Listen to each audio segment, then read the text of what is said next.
Hi again, everyone. I'm Patrick Pfingsten. I write the Illinoize political newsletter, which you can find every day at theillinoize.com, ILLINOIZE, where we write about state government and politics each and every day.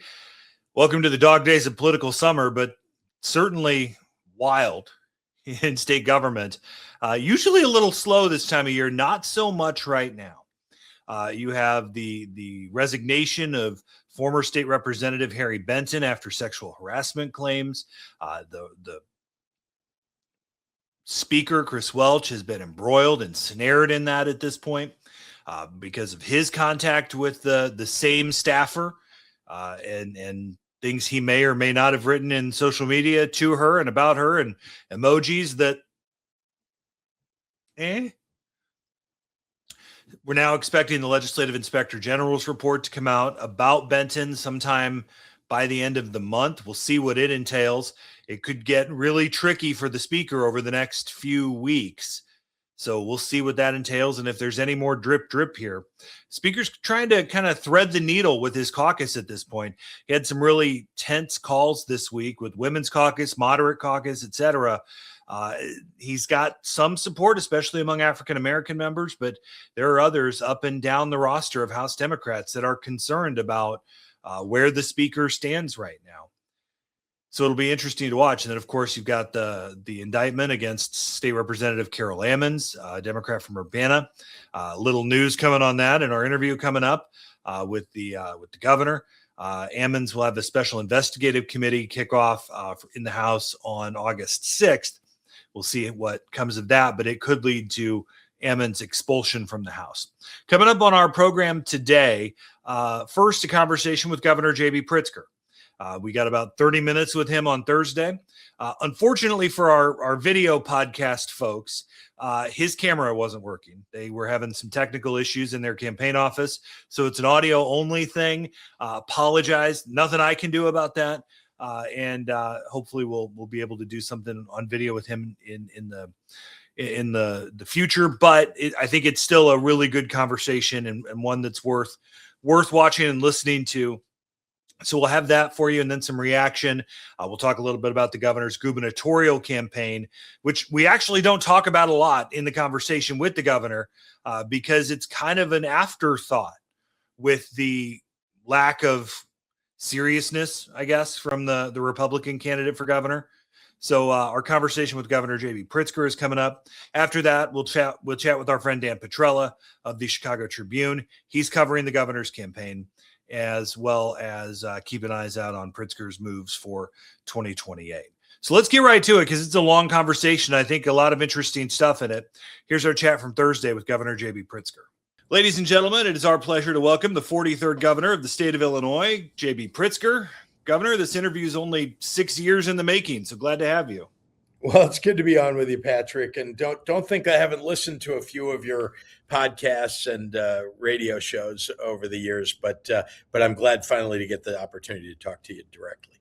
All right, so we need to start with the news of the week. That's the developing scandals, sexual harassment, cover-ups potentially led to the resignation of now former Representative Harry Benton. It's ensnared Speaker Welch. Issues kind of keep adding up for the speaker. It either looks or feels like covering up or at least overlooking allegations against Benton dating back to 2023. Welch's own interactions with the young woman in question are also out there. We haven't seen the Legislative Inspector General's report, which is going to be released, we're told now, by the end of the month. Look at this critically for me. Can you honestly say you still have confidence in the speaker after what you've heard, seen, what's been reported in the last few weeks? Well, let me maybe start by saying, I have not known Speaker Welch to be anything except a rule follower. But I've been clear that it's vital that in dealing with this matter, he needs to be fully transparent and very forthcoming. And I expect that he is doing that in the discussions that he's having with his caucus. The House policies and procedures to protect staff from harassment in the workplace, they really have to ensure accessible and anonymous reporting. And I don't, I think the House and the Speaker need to take a really close look at how they're going to solve some of those issues. So my confidence level is less important than the confidence level of his members who elect him into leadership. But right now, I'm seeing all the things that you're reading and I'm reading in the newspaper, and I don't really know much more than that. I've called for the release of the report. I think so has he. So I'm glad of that, and I think he understands that. And I've made it clear, like he needs to tell everything that he knows, whether it's something that's on paper or something that he knows from his own personal experience, and explain, especially to his members, but also to the public, why some actions were taken or not taken at the time. There's another current member of the legislature, Carol Ammons, a Democrat from Urbana, who's under federal indictment involving what would be allegations of skimming off the top of state grants, taxpayer dollars. Do you think she should resign?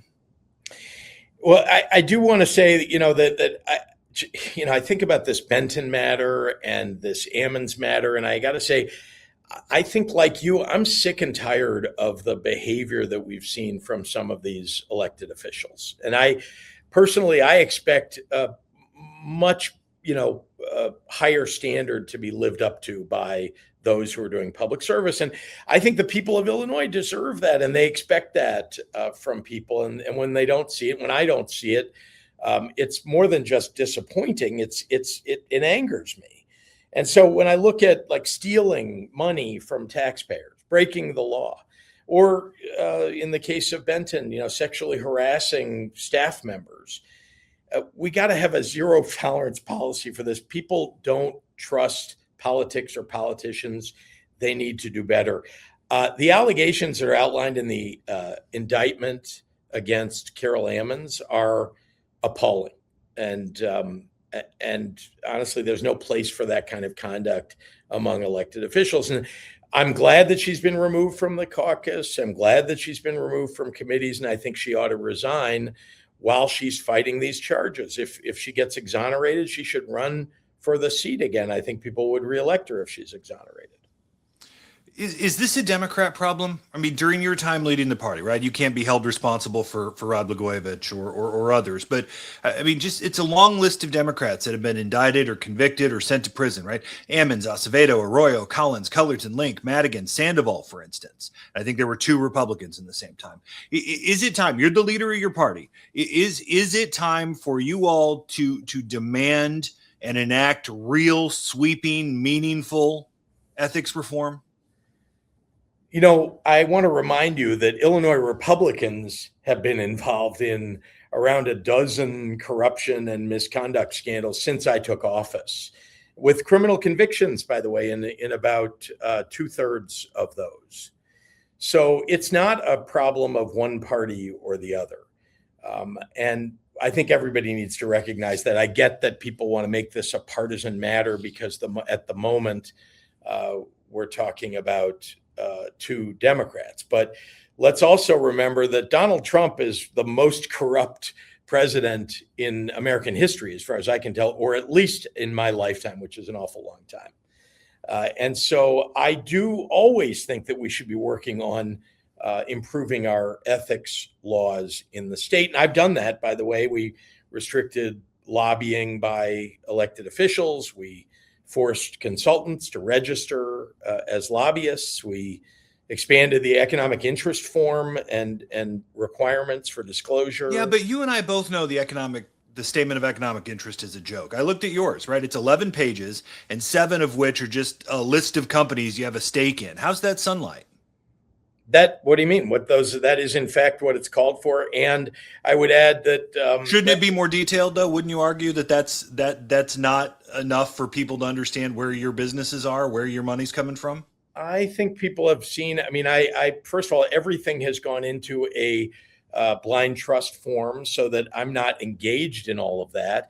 And I don't control it in any fashion whatsoever. And remember, I think that when we think about, I totally agree with you that disclosure is highly important. And indeed, like I said, I have demanded that in various ways in the kinds of ethics reforms we've made. But let's remember that the challenges that we face are often not a challenge of there is not a law in place. The challenge is that people are not following the law. And the example of that, I guess I'd give, is that we banned state elected officials and candidates from holding events to fundraise on days when the legislature's in session. And guess who broke that law? My opponent, Darren Bailey, who held a fundraiser in violation of that law. There are laws on the books, and people just egregiously break them. And they need to get caught and held accountable for them. There's one issue in state government that has really stood out to me, has really grinded my gears, and I think has sort of fallen through the cracks. General Assembly, your administration, public in general, and that struggles at DCFS. You've seen the reporting. 1,200 kids have died in DCFS care since 2018. Does it not make you sick? The stories of Navin Jones, the 8-year-old boy starved by his father, the 18-year-old Mackenzie Felmley pushed down the stairs and left to die by her foster mother, 8-year-old Markel Pierce murdered by his parents. DCFS was involved in all of those and many, many more cases. Maybe this is just super emotional dad of small children talking here, but I'd bulldoze the Capitol if it meant fixing this system and saving these kids. You guys have dumped tens of millions of dollars into this agency, but it's still a wreck, Governor. That's not true. Let me begin by saying that what I inherited was a wreck. And as you know, it had been going on for probably 23 years or so in that fashion for far too long. Not enough reporting, not enough people working there, not enough investigations or investigators.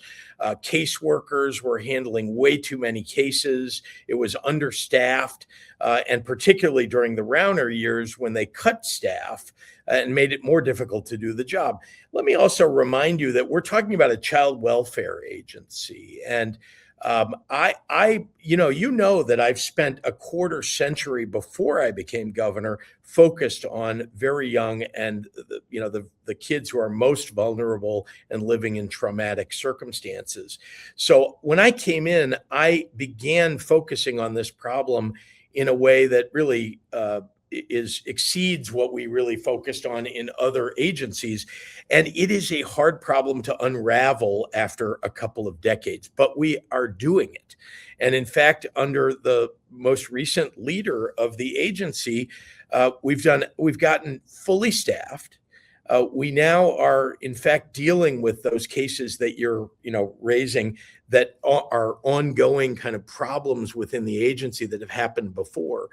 Remember, you're talking about often you're talking about parents who have mental health issues or substance use issues, and they are neglecting or abusing their children. And the goal here is to remove the child or protect the child as best you can, to put them with another relative, put them in another better circumstance, and then help their parent recover from the condition that they're in. That's a lot of what goes on here. And as you know, some of those parents fail at that endeavor. And so these are the circumstances that are often the case when you talk about these awful, tragic, truly tragic outcomes. It's that someone has recovered. The parent has gone through a program and they've recovered and come out the other side. And as a result, we've given them the ability to have their child back because they are being responsible. And then sometimes those parents fall back into their addiction, or they stop taking the medication that's helping them with their mental health problem. And then that is when the child ends up in a tragic circumstance. Those are all things that we've been dealing with. They're not just about DCFS. They're about comprehensively dealing with mental health and substance abuse treatment, something that was vastly underfunded along with DCFS before I came into office. We now have an agency that is fully staffed. That's not happened, I don't think, since Jess McDonald was in charge back in the 90s when the agency was doing a pretty good job. And so I agree with you that the circumstances these kids come in with and then have had to deal with as a result of the failure to address these issues in years past has led to tragedies. But boy, the agency itself has improved markedly. I want to talk about for a few minutes the difficulty for middle income people in this state to get by. And before I get into this, I'd like to just stipulate, because I think this could careen off course very quickly. We can stipulate that the gas prices are up because Donald Trump launched a war in Iran. We know that the prices of goods and inflation are up because of the dumb tariff regime. Okay. But it's still harder to get by here than it is in neighboring states. You've already said you're not for a temporary cut in the almost 50 cent a gallon gas tax. Property tax system is obviously in need of dire reform. It's a long and complicated issue, but you've kind of over the last few months brushed it off as just a local issue. I don't have to tell you, people are drowning in their property tax bills, and it's hard to even stay in their home in places. So what do you believe the state should do? Because any reform is going to come from the legislature. So what should the state do to reform the property tax system? Well, I think you're overlooking. I totally agree with you. Property taxes are too high in this state, and there are a bunch of reasons why that's occurred over many years. I didn't raise property taxes, as you know. It's local governments that do that, and there are a lot of lines on your property tax bill that indicate what units of government are doing that. Most of it comes from schools and the need to fund schools, which the state underfunded for way, way too many years. And we've now significantly improved funding. We've gone from virtually the last in the country in terms of the state funding education, around 24%, to nearing 40% now. Now, the average state's at about 46. So we still have more work to do. I don't want to be just average, by the way. I'd like to be the best in the nation in terms of funding. But we've made a lot of strides. But what happens when you do that is you need local governments to decide they are going to lower or at least stop raising property taxes. And we don't raise those property taxes. They do. Yes, there are things that we can do to help in the process of making it easier for them to do that. I've done a lot of that by sending more money, not just to schools, but also to municipal governments. Across the board, we created lots of new revenue streams for them that they are benefiting from. Billions of dollars more than when I took office is what municipal governments are receiving as a result of what we've done. So this is really a comprehensive problem, but it starts with the biggest line on your property tax bill, and that's school funding. Now, I want to point out that as a result of the increased funding, even though property taxes have not waned, and they should have to some degree, even though we have now seen that we're ranked fourth in the nation in terms of states with the best schools, with best K-12 education. And that was U.S. News and World Report recently, seventh in the nation, according to CNBC. Our scores among eighth grade and reading and math, NAEP scores, that's what every kid across the country takes. We're second and fifth, second in reading, fifth in math.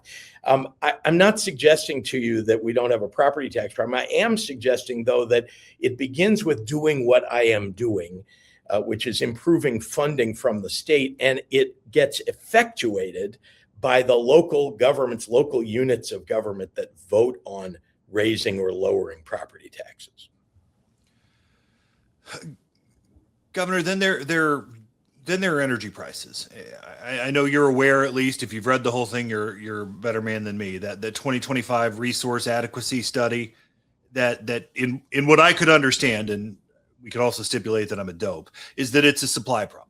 right? CEJA is forcing coal and natural gas plants offline. We can't make up the difference quickly enough with wind and solar. So why not at least get natural gas plants back up and running in the state? They're far cleaner than coal. They're efficient. They can pump some seriously needed energy at lower prices into the grid. We don't have to buy power from Kentucky and Indiana and Missouri, which is already from coal anyway, and could seriously reduce prices quickly.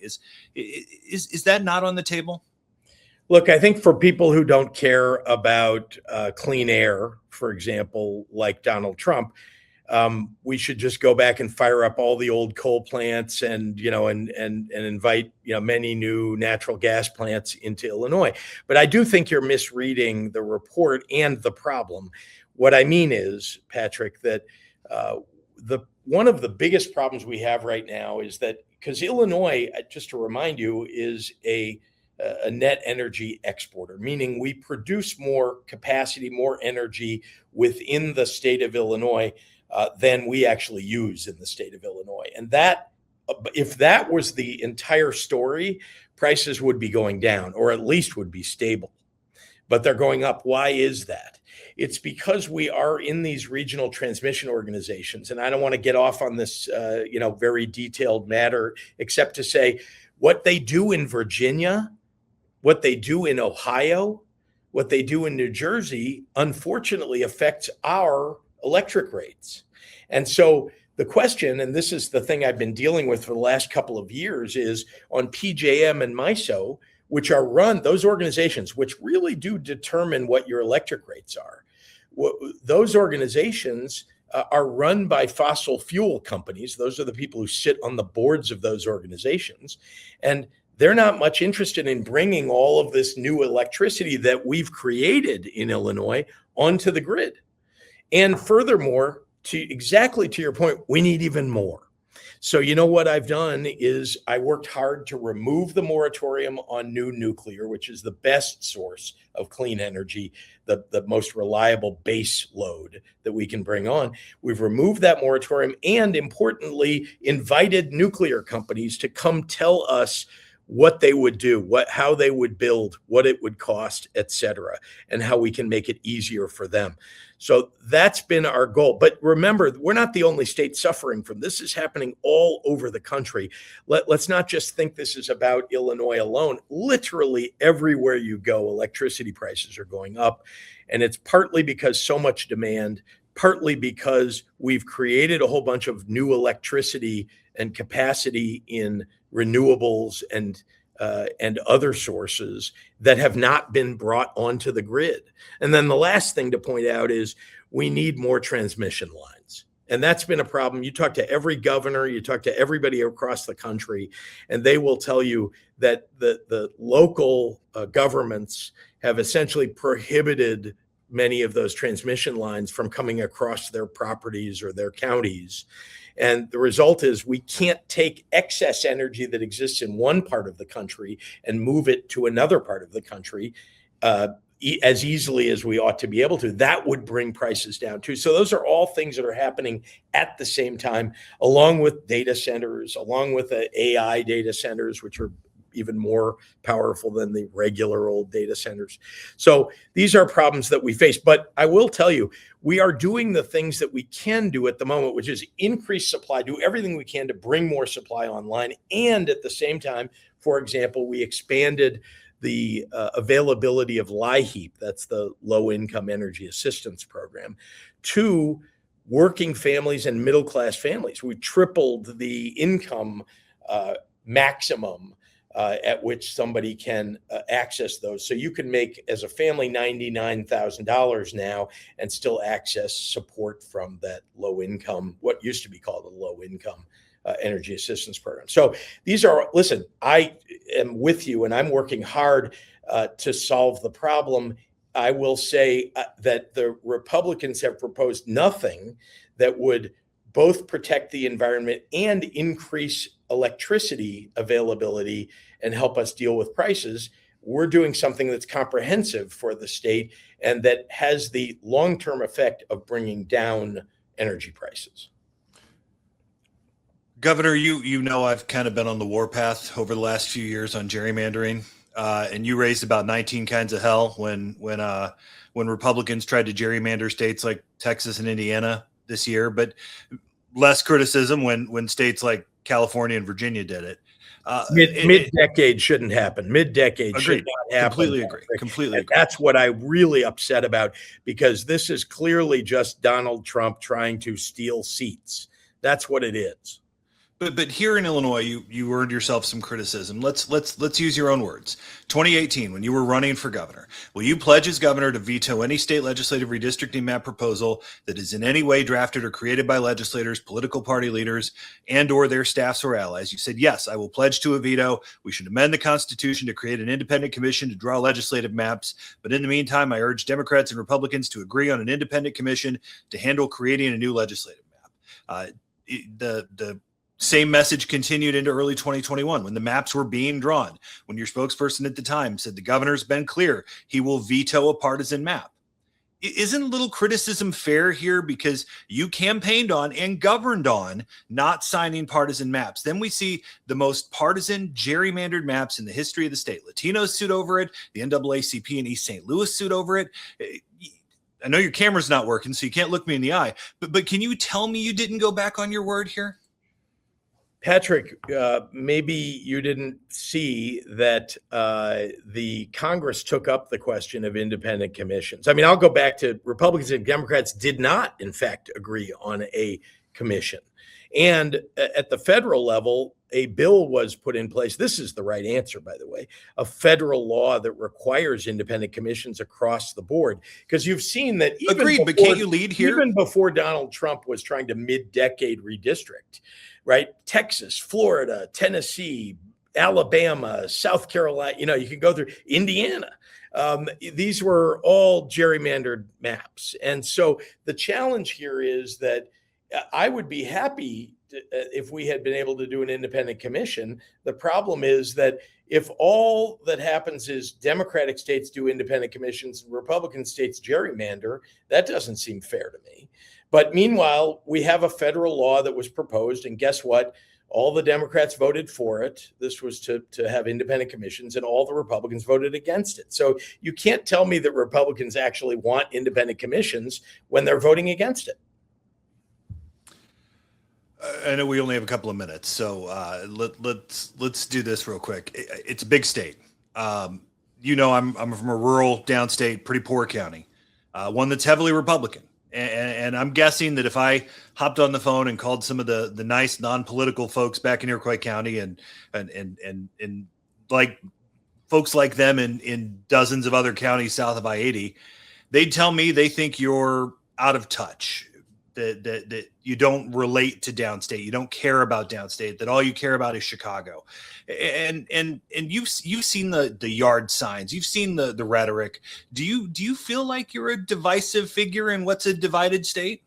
No, I feel like this, that when I ran in 2018, I won more counties than any Democrat had won in 60 years. When I ran in 2022, similarly won more counties than any Democrat had won since I won it, but even before that to 60 years. And I travel all over the state and talk to everybody, and yeah, Republicans too. Are there Republicans that don't like me? Sure, that's the nature of partisan politics, I guess. But we are living in a time when Donald Trump has made everybody more angry and more divided than ever before. I work with Republicans. In fact, in my first year in office, we passed a bipartisan budget. We did a whole lot of things together, Republicans and Democrats.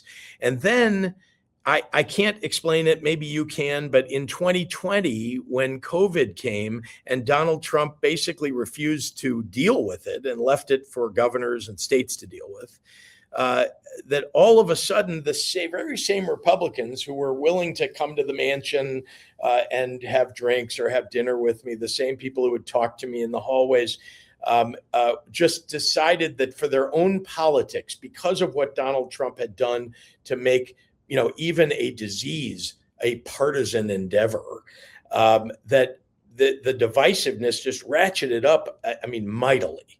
Now, does that prohibit me or has that stopped me from going all across the state to places where, yeah, people didn't vote for me. Remember, even though I won all these other counties in 16 and 12, in 18 and 22, I still only won 16, and 12 out of 102. And that's been the case for Democrat. Well, Pat Quinn, I think, won one county. So all I'm saying is that there are a lot of Republicans in the state. And even though, people go to their corners in elections, while I'm serving them, I've been really clear. And I think you cannot deny this. I have served the interests of people no matter where they lived and no matter what party they belong to. We've built roads and bridges, invested in community colleges, created jobs in places where there are a whole lot of Republicans and not a whole lot of Democrats, just like we have areas with a lot of Democrats and not a lot of Republicans. But I have not treated one area better than another. And I would say I've been the best governor for downstate Illinois, for jobs, for education, that we've had in decades. All right, before we let you go, we got to talk about 2028. Everybody sees what's happening. Everyone sees you're raising your national profile. Everyone sees the hits on cable news. Everyone sees the stories about reaching out to fundraisers and potential staff that you've spent millions on national politics this year. It feels like we're pretending that this isn't happening, or maybe your camp is pretending this isn't happening, and it's almost like it's treating us like we're dumb. Can you just admit that this is something on your mind? Couch it however you want. If it's the right time, if there's an appetite for your politics, whatever. But can you admit that it's just that running for president is on your mind? I think you're characterizing it inaccurately, and here's what I mean. First of all, I've been involved in national politics for virtually my whole adult life. You can look back on my giving history, and I've given to candidates all across the country. I've gone and worked on national campaigns and on campaigns for people in other states before I was governor. I've been involved in politics for a long time and helping elect people to the Congress. And that's what I've been doing over the last couple of years. That is, I think that we live in a very perilous moment in the history of this country. Democracy really is at stake. Not saying that's the message that, wins it. I'm saying that's what I believe.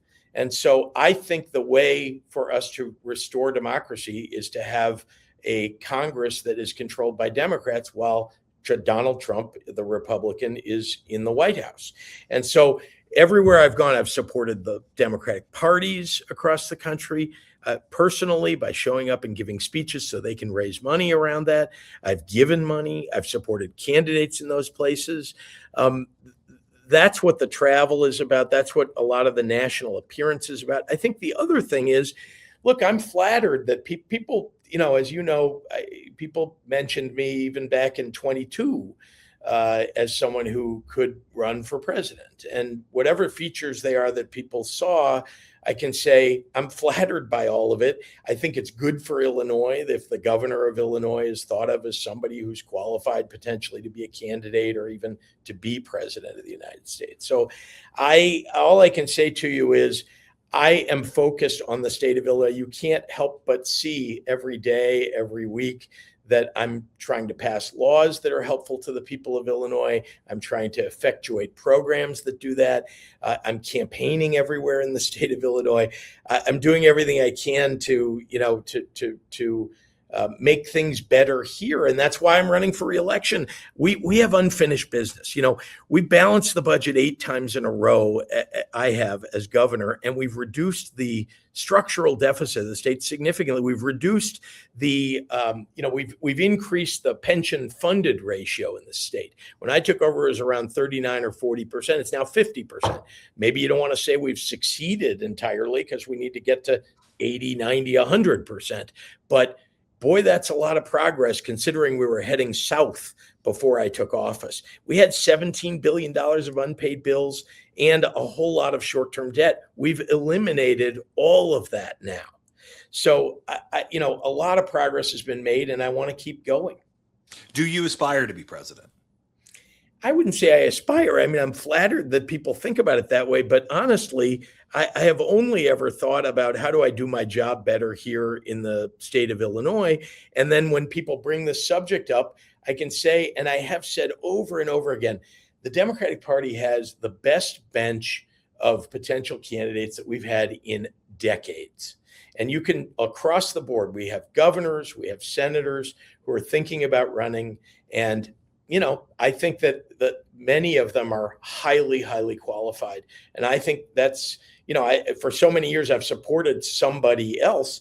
That is likely to be the case here in 2028, but I'm glad to be considered.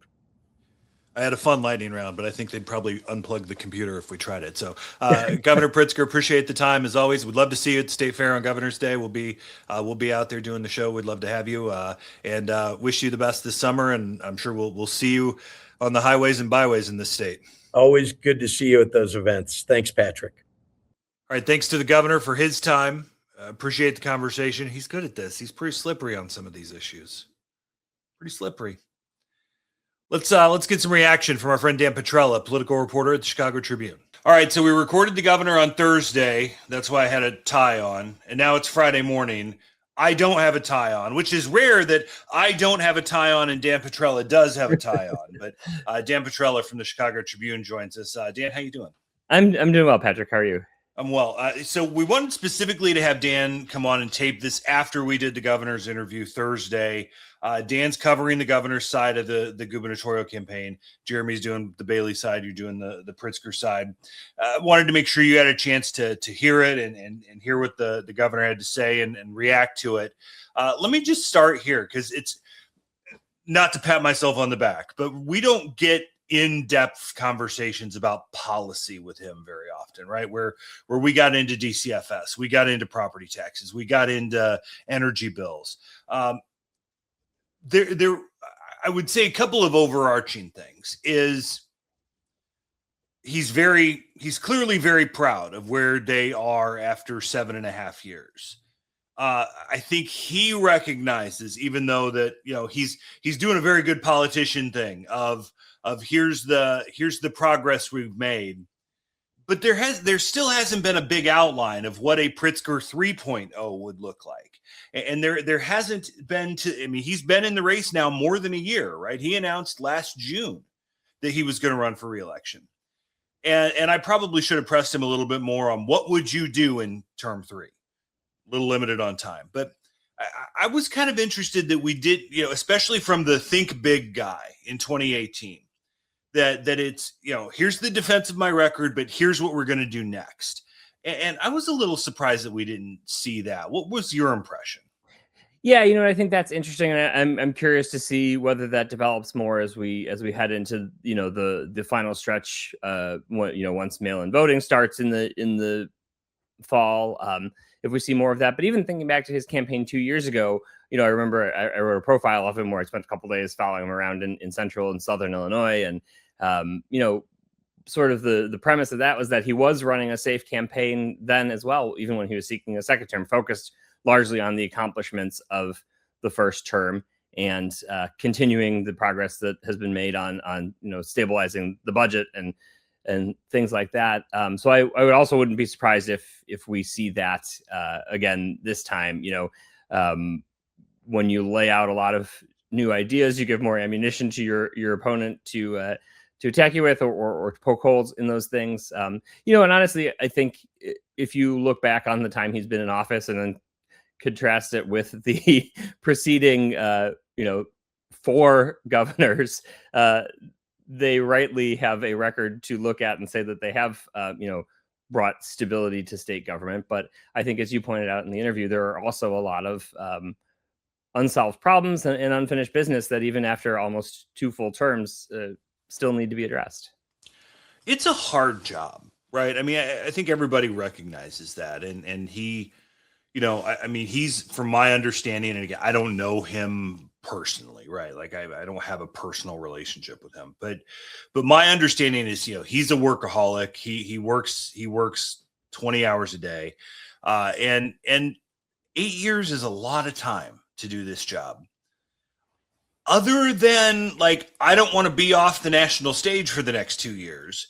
What's his motivation here? Because other than we think we're doing well and it's a good gig, right?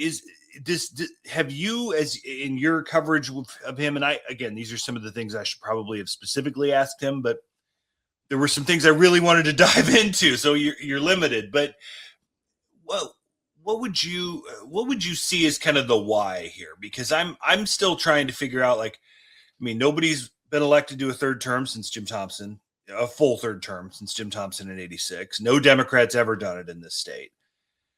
He spent a crap ton of money on state politics. That's money he's not getting back. I'm trying to see what the motivation is for 3.0. Yeah, it is an interesting question, and I think there is the cliche sometimes of politicians talking about how they love their jobs and things like that. But I think when it comes to Governor Pritzker, I really do think that is sincere. I think he has been involved in politics for all of his adult life, and the fact that he is finally at this point where he has influence and power and a platform and the ability to try to get things done is something that he enjoys. It is, I think everyone can agree, a stressful job, a job where it's impossible to stay on top of every single issue going on in state government. But I think it's a challenge that he enjoys. I think he feels like he has done a good job in the office. I think there are points of his record that one could debate whether they've done enough or whether things that they've put forward haven't worked out maybe the way that they had hoped. But I think it is, like you said, I think he's a driven person. He's somebody who he's not the kind of billionaire who's happy to just park his yacht somewhere in the Greek islands and kind of kick his feet back. I think he's go to wine clubs with Bruce Rauner. Yeah, wants to solve problems and has a genuine interest in helping people. Whether people agree politically with the way he goes about doing that is another question. But I think that always, to me, in covering him for as long as I have, has come across as a sincere, sincere desire to try to figure out ways to make people's lives better. I've been a little, I don't want to say surprised, maybe encouraged by his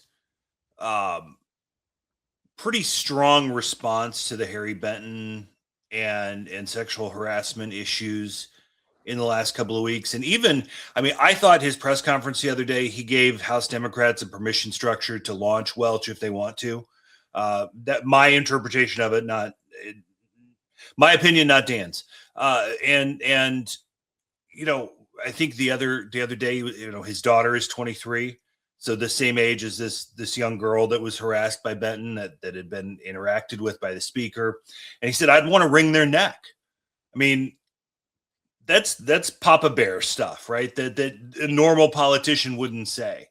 That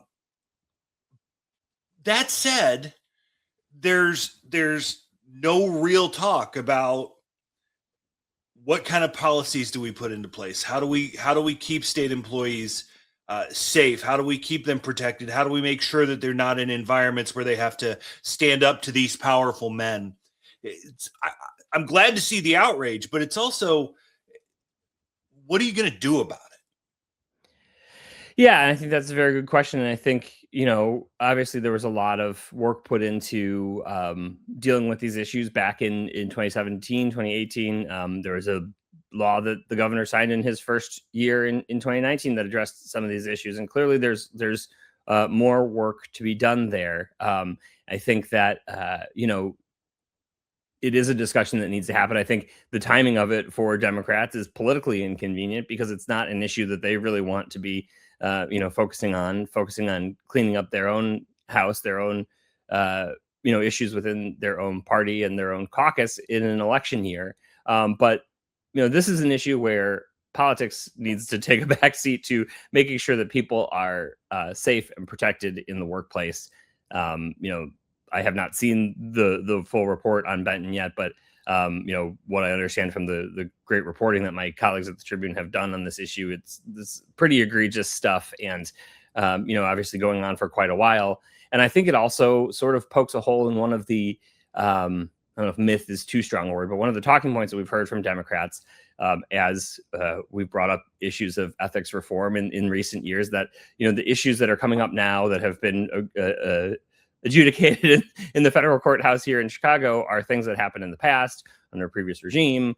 And that's not the case either with Benton or with Representative Carol Ammons, who's facing federal criminal charges. This stuff is by and large conduct that happened while Governor Pritzker was in office and while House Speaker Chris Welch was the speaker, not stuff that happened in the old bad days under Mike Madigan. And I asked him that, right? Is this a Democrat problem, right? Since Pritzker's been in office, right? Since he's been the leader of the Democratic Party, Ammons, Acevedo, Arroyo, Collins, Cullerton, Link, Madigan, Sandoval, all either indicted, convicted, or sent to prison. At the same time, 2 Republicans, McCann and Sauer, if I remember right. And he tried to paint this as a both parties thing, and there are lots of Republicans too, and that sort of thing. But and we'll talk about Ammons, since he did call on her to resign, which is the first time that he has done that. But why aren't Democrats talking more about ethics reform? Whether it's the fiscal stuff like state grants, like campaign finance, et cetera, or like we've talked about the issues with protecting women in the workplace. Why aren't they? We get a lot of good government, patsies in the Democratic caucuses. Why, some the do-gooders, right? Shouldn't somebody put in a bill and say, hey, y'all, we got to fix this? And they have, and they don't tend to go anywhere. I mean, they've created a whole committee on ethics and elections and put State Representative Maurice West, who I find to be a pretty forthright and honest broker, in charge of it, but they've really not allowed much of substance to develop out of that committee. We wrote about, not this past session, but the session before, where some ethics and elections legislation got tanked by this provision that Senate President Don Harmon and his allies put in at the last minute that dealt with some of his campaign finance issues at the State Board of Elections. Honestly, part of the reason I think that Democrats haven't done more on this issue is that they don't have to, right? They control all the levers of power in Springfield, and that's not to say the whole party is corrupt from top to bottom, but anytime that they're spending talking about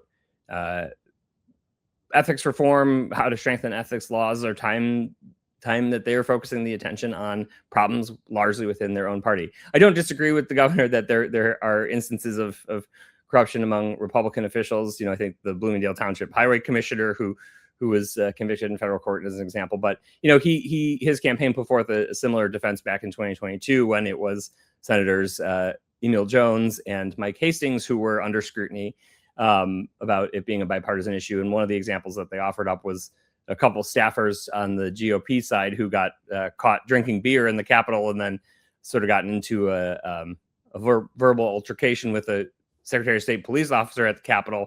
You mean to tell me there's alcohol in the State House? Yeah, well, and I know from some records that I've seen that let me say that I would not be shocked to learn that Governor Pritzker has imbibed somewhere within the confines of the Illinois State Capitol. I'm not, anyway. So some of that rings a little hollow, but the other factor is, obviously we saw plenty of corruption among Republican officials in Illinois back when Republicans in Illinois had power. You'd have to look to not too far back to George Ryan to see that, the reason that we see it endemic among Democrats in this current era is because Democrats hold all the power, and it's much easier to abuse power when you have it than when you are in a minority position where you don't wield a lot of power. Yeah, I mean, and obviously Lee Daniels too had was it Tristano that went to prison as well. So I mean, it's not a just Democrat issue, but it's certainly a problem when there's single party control.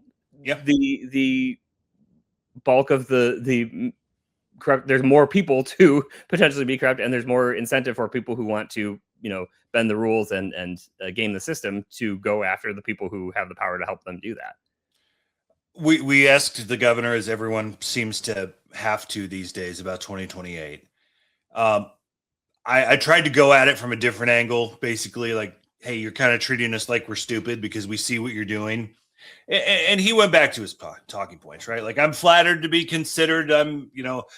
Please make me Miss America if you'll let me, that sort of thing.